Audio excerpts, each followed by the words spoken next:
왜냐하면 자율주행도 있고요. 로봇도 있고요.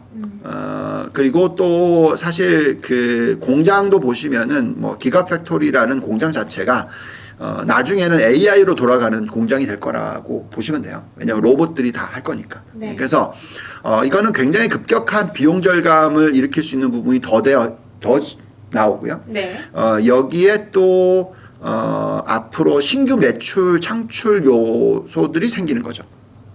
그래서 자율주행이던 뭐 여러 가지 관련돼서의 AI를 활용을 해서 소프트웨어를 팔 수가 있을 겁니다. 네. 네, 그래서 그걸 본다면은 이제 어떤 이 멀티플이 높아질 수 있는 가능성이 생깁니다.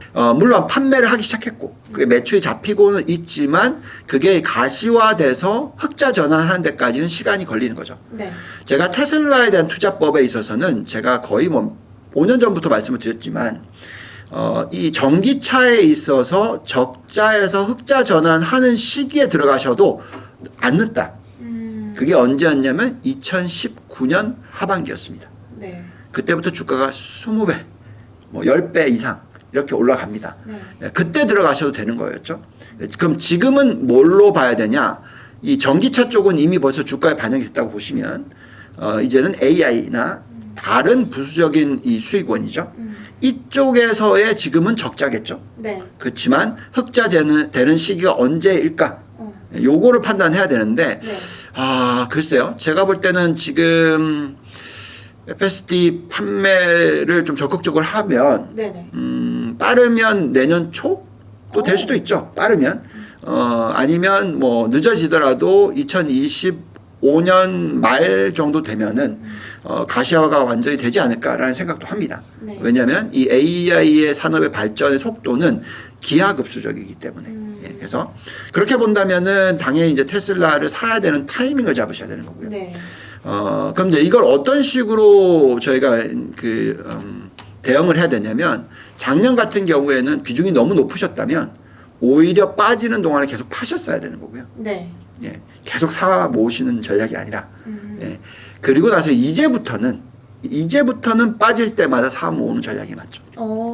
그래서 저희 같은 경우에 이렇게 합니다. 보통 굉장히 좋아하는 종목일 경우에 전체 포트폴리오 20% 정도까지 실어요. 네. 근데 그것이 이제 주가가 고점일 때까지인 거고요. 그리고 나서 작년 같은 경우에는 그 비중을 저희는 5%까지 줄였습니다.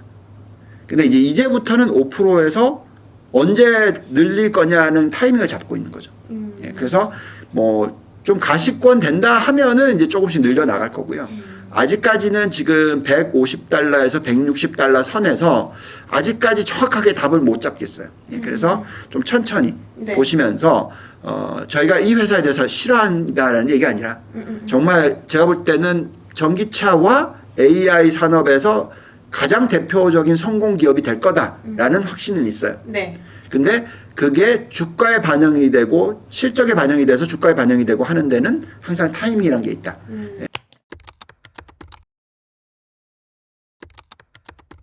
자, 그러면 이제 실적 시즌에 대한 이야기를 들어가 보겠습니다. 반도체를 좋게 평가를 해주셨는데 이제 그 이외에 우리가 이번 시즌에 주목해야 될 만한 종목이 있다면요? 네, 아까 저희가 벌써 이미 힌트를 좀 드렸는데, 네. 우선은 그 IT 업종에 있어서 반도체나 뭐 이런 그 AI 관련 쪽에 있어서 계속 말씀을 드렸지만 이제 데이터 센터 쪽, 하드웨어 쪽, 그러니까 이쪽에 대한 투자 비중을 저희가 상당히 많이 가져갑니다. 예, 그래서 아직까지는 그 다른 업종, 그러니까 IT 업종을 제외한 다른 업종에 대한 투자 비중이 3분의 1 정도밖에 안 됩니다.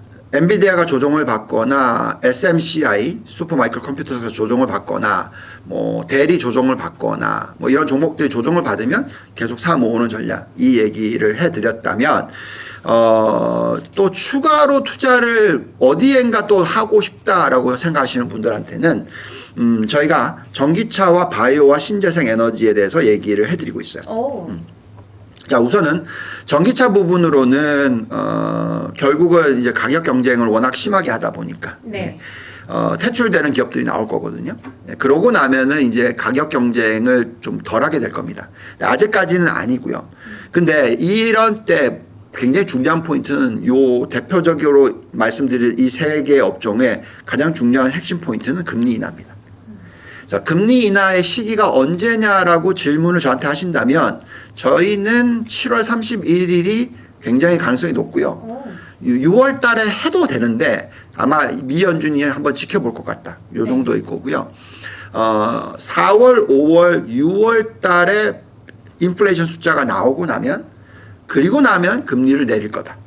이렇게 저희는 생각하고 있습니다. 그래서 7월 31일 날 내리기 시작한다면 전기차도 그렇고 바이오 업종도 그렇고 신재생 에너지 업종도 그렇고 그때부터 시작해서 12개월로 놓고 보면은 S&P 500 기준 대비해서 2배의 수익률을 낼 수도 있다. 예, 그래서 S&P 500을 저희가 어느 정도 상승을 할 거냐 연간 단위로 계산하면 연 최소 12%에서 네. 연 한 15% 이상 상승할 거라고 계산하고 있어요. 네. 그러니까 올해 내년. 그렇다면은 그거 대비해서 추가 수익률 2배라면 25%에서 30% 정도를 이 업종들이 상승을 할 수 있을 거다라고 예측을 하고 있습니다. 그래서 전기차 부품, 바이오, 신재생 에너지 이런 쪽에 대해서 관심을 가지시는 게 좋겠다라고 말씀을 드리고 있고요. 네. 또 이렇게 얘기를 해드리는 이유는 뭐 아무래도 이제 실적이 굉장히 중요해요. 실적이 지금 올해 1, 4분기부터 시작해서 점차적으로 좋아지면서 올해 하반기 그리고 내년에는 이익 증가율이 2자릿수가 나올 수 있다고 생각합니다. 그렇다면 이제 바이오랑 신재생 쪽에 본부장님의 conviction list에 있는 거 몇 개만 알려주시면 안 돼요?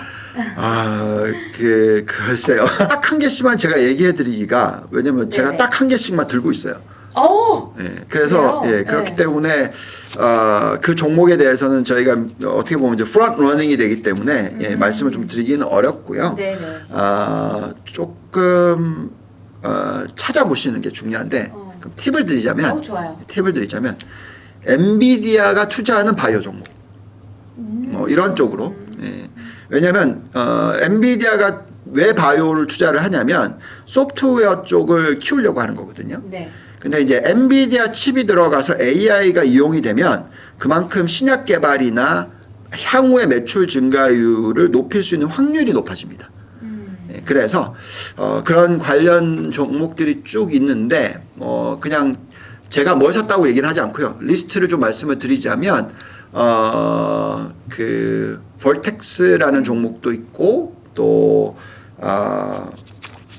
암젠 정도 있고 또 뭐가 있더라 메트로닉스 등등등 쭉 좀 한번 보시고요. 얼마나 이 향후 매출 증가가 기대되는지 좀 계산하시고 근데 이제 바이오 종목은요. 근데 종목 고르기 정말 어려워요. 맞아요. 예, 그래서 ETF 어. 예, 바이오 ETF를 활용하시는 게 오히려 좀 더 밤에 잠 더 잘 주무시지 않을까 예, 이 정도로 생각이 들고요. 그 다음에 아까 또 신재생 에너지 얘기하셨는데 네네. 이거는 사실 가장 매력이 있는 종목들로 뽑아보면은 보통 중국산이 나와요. 근데 이제 저는 지금 현재 시점에서 중국산을 사기에는 조금 부담스럽고요. 왜냐면 이 정치적인 요소가 너무 심하다 보니까 그래서 될 수 있으면 신재생 에너지 중에서 밸류에이션 매력도가 있는데 미국 회사다. 오. 그리고 생산 기지를 동남아시아에 가지고 있다. 뭐 이런 쪽. 요렇게 좀 뽑아보시면 좋지 않을까. 네, 은근슬쩍 시도를 해봤는데요. 네. 여러분 종목명은 실패를 했습니다. 하지만 좀 큰 힌트를 주셨으니까 여러분께서 공부를 해보시면서 내가 좀 과감한 투자를 하고 싶다, 좀 높은 수익률을 달성하고 싶다 하시는 분들께서는 종목을 잘 찾아보시기 바라겠습니다. 자, 그러면은 애플 질문도 살짝 드릴게요. 제가 애플 질문을 드리고 싶었던 이유는 이제 최근에 서학개미들 순매수 상위에서 밀리기 시작을 했어요. 그런데 어쨌든 보유 규모 기준으로 봤을 때는 여전히 상위권에 있거든요. 그래서 고민이 좀 깊어지는 시점입니다. 혁신의 동력을 잃었다 이런 이야기가 있는데 어떻게 보세요? 뭐 기억하시겠지만 애플을 옛날로 되돌아가 보시면 원래 아이팟부터 시작해서 이제 아이폰 그렇죠. 예, 이렇게 이제 이어지고 뭐 애플워치 뭐 등등등 이렇게 쭉 연결이 되고 있잖아요. 그게 뭐 처음에는 그냥 음악을 듣는 거에서 이제 더 나아가서 이제 핸드폰을 이용하는 거고 스마트폰을 이용해서 여러 가지 애플리케이션을 쓸 수 있게 되고 이게 우리가 흔히 얘기하는 IoT라고 해서 인터넷 온 띵으로 연결시켰던 가장 대표적인 종목이죠. 네. 그게 혁신이었고 그렇기 때문에 2006년부터 시작해서 지금까지 엄청난 매출 증가율을 보였었고 매출 증가율이 두 자릿수를 계속해서 이어져서 만들어냈단 말입니다. 네. 근데 이제 문제는 이제 와서는 스마트폰 판매 가지고는 이게 어렵다 이제. 왜냐하면 그 아이폰을 쓸 수 있는 것이 AI를 활용하는 빈도수나 그 부분에 있어서 아직 정확하게 높지가 않다라는 거고. 그러면 뭐 다른 어떤 애플리케이션을 할 수 있는 엣지 디바이스가 나왔느냐? 저희가 기다리고 기대했던 게 비전 프로인데 그게 이제 팔리기는 시작했는데 좀 무겁다부터 시작해서 이게 이렇게 완전히 뭐 모든 사람들이 다 쓰기에는 부담스럽다. 여기 이 상황이잖아요. 그렇죠. 예, 그래서 아직까지는 이 AI가 핵심이긴 한데 그 AI와 연결되는 매출이 뭐가 나올지가 답이 없는 거죠. 예, 그래서 우리가 흔히 말하는 공백 기간이 있을 거다. 이 얘기를 제가 작년에 똑같이 해드렸었고요. 그래서 아직까지 그 공백 기간이 메꿔지는 데까지 시간이 좀 필요한 것 같다. 정도이고 그렇지만 그렇다고 해서 애플의 경쟁력이 없느냐 그렇지 않습니다. 당연히 전 세계에서 가장 혁신을 잘하는 기업 중에 하나이고 정말 많은 노력을 하고 있겠죠. 네. 팀 쿡이 막 돌아다니면서 맞아요. 그 사이에 어떻게 해서 지금 가지고 있는 건 잘 팔리게끔 하려고 하고 있고 그렇죠. 그 사이에 지금 열심히 뭔가를 내놓으려고 하고 있을 겁니다. 그래서 거기에 대한 좀 기대를 가지고 있고요. 그렇기 때문에 뭐 아무래도 워런 버핏의 버크셔 해서웨이가 뭐 40%나 들고 있지 않겠습니까? 그죠? 네. 그래서 예, 저희는 뭐 이 종목에 대해서 아주 기대를 버렸다는 아니고 저희는 직접적으로 들고 있지는 않습니다. 그렇지만 어느 타이밍에서 좀 사볼 만한 타이밍도 좀 재고 있다.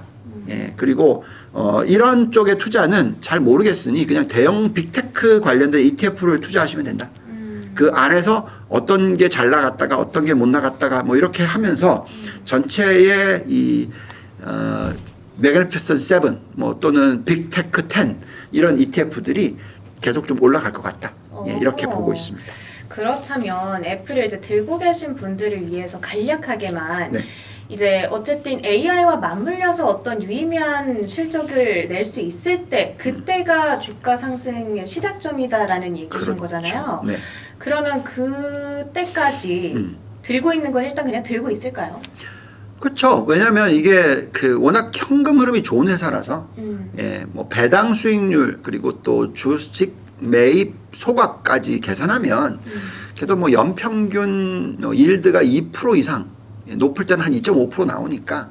자, 오늘 우리가 준비한 이야기는 여기까지인데 요즘에 이제 워낙 모시기가 어렵습니다. 여의도에서 가장 잘 나가시는 유동원 본부장님 어렵게 모시고 얘기를 많이 나눠본 만큼 도움 많이 받으셨길 바라겠고요. 저희 본부장님은 다음에 또 모셔서 또 업데이트된 인터뷰를 진행하도록 하겠습니다. 여기까지 하겠습니다. 고맙습니다, 본부장님. 네, 감사합니다.